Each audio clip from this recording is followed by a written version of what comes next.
ده أقوى راجل في العالم، بضغطة بسيطة منه يقدر يشيل جلد فيلين. الجمهور كله خصوصا الستات كان مبهور بيه جدا، حتى زيتونة اتخطفت بيه، وده خلى باباي يجن جنونه. حاول يواجه برونز لكنه طار في الهواء من ركلة واحدة منه. باباي ما قدرش يتحمل الإهانة دي، فقرر يتحداه في قتال، لكن برونز داس عليه ببطنه وسحقه تماما.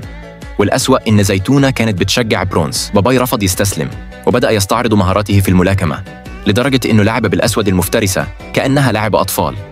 بضربة ثلاثية مجنونة خلت زيتونة تتأثر جدا وتبعت له بوسة في الهواء. برونز اتغاظ جدا وقرر يتحداه في رمي الرمح، لكن أول ما باباي جه يرمي، برونز ضربه بوكس خلاه يطير لحد القمر.